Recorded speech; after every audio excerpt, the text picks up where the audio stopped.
Hi everyone. Having studied about the Kurno oligopolistic market, wherein the firms fail to acknowledge the rivalry, and we didn't really find any interesting price responses there.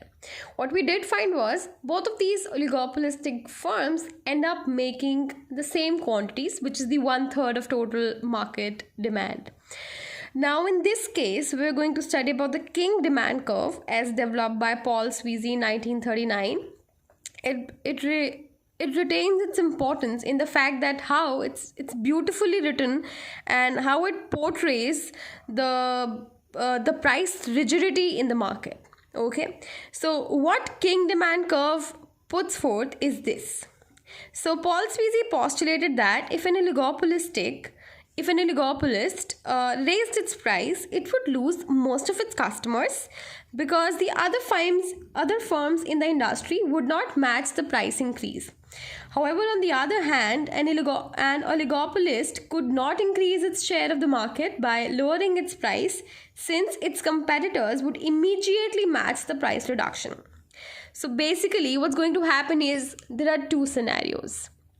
Consider a firm A who is an oligopolist, and likewise there are few other big firms in the market considering it an oligopolistic market. Now what if this firm A increases the price of the good? Now if this firm A increases the price of that particular good, other firms selling the same good, although differentiated a little, or if it's homogeneous, if it considers it as an homogeneous good, I would rather prefer it calling a homogeneous one, then other firms selling the same good would be selling it at a relatively cheaper price. That means this firm A, an oligopolist who raised the price, is going to lose a lot of customers. Okay, now this area where price increase is going to result in the loss of massive consumer demand is an elastic portion of the demand curve. Okay, now having recognized this elastic portion, let me talk about the inelastic portion. So consider the latter scenario when this oligopolist A thinks to reduce the price. Now if it reduces the price, there will be a price war. I mean, why won't other firms also think of reducing the price and grabbing the market? That's actually wise and that's rational on the part of other firms also.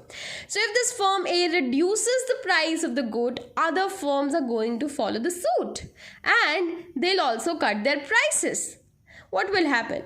This will not result in too much of an increase in demand for this oligopolist A, because what a fool, man.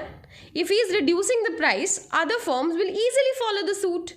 So that ways, this particular portion where price cuts will happen will be relatively inelastic or less elastic, because demand is not going to go up by much in response to this price cut. Now this leaves me with two portions of the demand curve. One, inelastic, that is the portion below certain price where any price cut is not going to yield more consumer demand. Okay, so that range is given by BC over here, which is a relatively flatter range, relatively inelastic. Sorry, it's a steeper range, I'm so sorry, which is relatively an inelastic portion. And this range HB, which is an elastic portion, is the range where any price increase won't be matched by other firms in the market, other oligopolists, and therefore this range is actually elastic because that firm A is going to lose a lot of customers. Now let's see how to go about drawing this particular diagram, how to understand this. Step 1 is to draw the basic demand and marginal revenue curve. So AC is your starting point of demand curve, AG is the corresponding marginal revenue curve, and if AC and AG are demand and marginal revenue curves respectively, then you need to identify one price around which this rigidity takes place. So the price which is sticky in the market, the price beyond which the firm has to think twice to perform a a price cut or a price increase. Now in this case, let's say that price is rupees 8. Now mark that point as B, and from B draw a relatively flatter portion till the y-axis, that is giving you the relatively elastic portion of the demand curve, which is HB. Now this HB portion and BC portion are two separate portions of the demand curve. When connected, gives me one demand curve which has a kink at point B, which is why we call it a kinked demand curve, because HB portion is elastic, that is price increases are not matched by other firms, where BC portion is inelastic, that means price cuts are followed by the other firms in the market too. Okay, now consider there is this demand curve. Now corresponding to these demand curves, we will have marginal revenue curves. Now consider if HB is the demand curve. If HB is the demand curve, marginal revenue will be just below it. So if you imagine that it stretches out to somewhere here, then marginal revenue also will stretch out.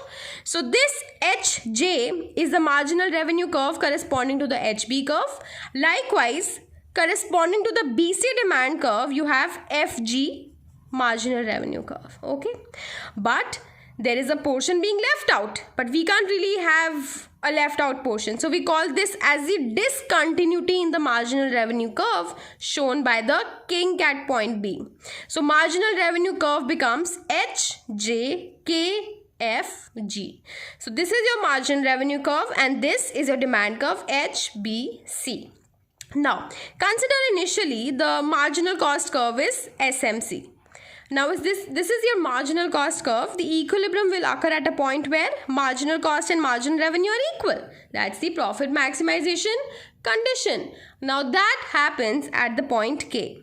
Now at a point K where there's equilibrium, what is the price? Let me walk to the demand curve. This is B point giving the price of 8 and quantity is 4. That means the oligopolist is going to supply 4 units in the market. So basically 4 units get demanded in the market and a price is 8 rupees. Now consider the marginal cost increases to SMC prime. Then what will happen?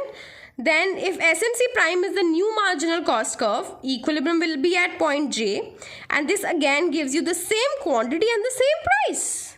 Okay, now let me consider a case where cost decreases to SMC double prime. If this is the case, equilibrium is at point F, quantity is again 4 and price is again 8. Why is this happening?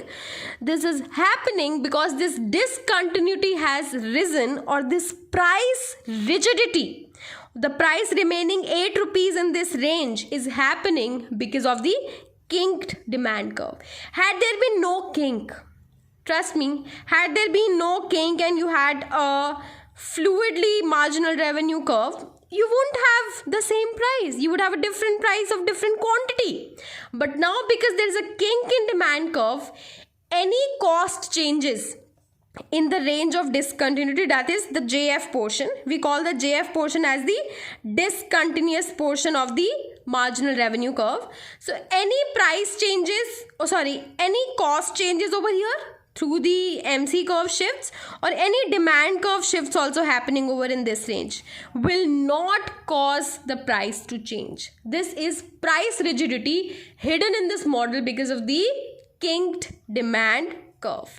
Okay, so what is the essence behind this? The essence or the idea is that only if that oligopolist faces too high costs beyond SMC prime should he think of a price increase. I'll repeat, only if the monopolist faces a marginal cost too high, that is beyond SMC prime somewhere here, should he think of a price increase and then lose a lot of customers. Of course, he'll have to take the bite.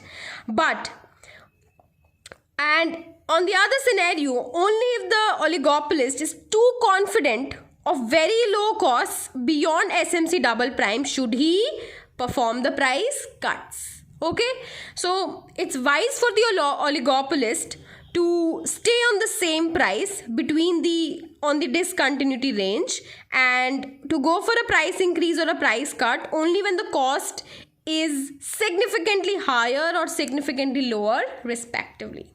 Okay, so that was about the kinked demand curve and how we're going to arrive at the equilibrium. But mind it, the profit maximizing condition despite the shape of marginal revenue curve remains the same. It is MR is equal to MC only. Okay, so don't get confused.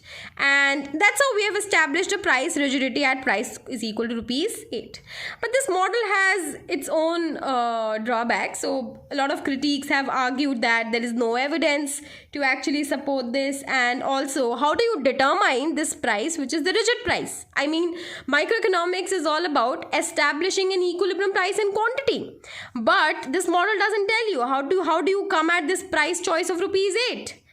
So those are the few drawbacks, but still this remains to be in your theory, and it's a useful model to think of a kinked demand curve in an oligopolistic market where interdependence between the oligopolists is getting recognized by the price behaviors. Thank you for watching the video.